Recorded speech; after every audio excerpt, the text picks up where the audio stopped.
விருச்சிக ராசி அன்பர்கள் வந்து எப்பயுமே அடுத்தவர்களுக்கு ஒரு புரியாத புதிராக இருப்பாங்க. இவங்களும் ஒரு உணர்வு குவியலாக இருப்பாங்க. தன்னோட உணர்வுகளுக்கு எல்லாருமே இம்பார்ட்டன்ட் கொடுக்கணும் அப்படின்னு நினைக்கக்கூடியதில் விருச்சிக ராசியும் ஒன்று.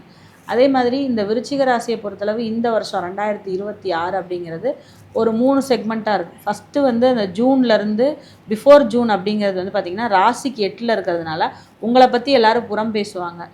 ராசிக்கு 8ல் போய் குரு உட்காரும்போது ஒரு தேவையில்லாத அவமானங்கள், அவப்பெயர்கள், உங்களுக்கு வந்து ஒரு நல்ல பணம் வரவு அப்படிங்கிறது இருக்கும். ஏன் அப்படின்னா 2ஆம் இடத்த குரு பார்க்குது.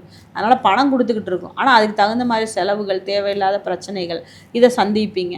அதே நேரத்தில் 4ஆம் இடத்துல இருக்க ராகு தாயாருடைய ஹெல்த்தை வந்து பாதிச்சிட்ருப்பாங்க. அப்போ தாயாரோட ஹெல்த்தை வீட்டில் ஏதாவது மராமத்து பணிகள் செய்கிறது, இல்லை வீடு இடம் மாறுறது, இந்த மாதிரியான சிச்சுவேஷன்ஸ், வேலை மாறுறது, இந்த மாதிரியான சிச்சுவேஷன்ஸை ஃபேஸ் பண்ணிகிட்ருப்பீங்க. 5ஆம் இடத்துல இருக்கக்கூடிய சனி பகவான் குழந்தைகளுக்கும் உங்களுக்கும் உண்டான டிஸ்டன்ஸை அதிகம் பண்ணிகிட்ருப்பார்.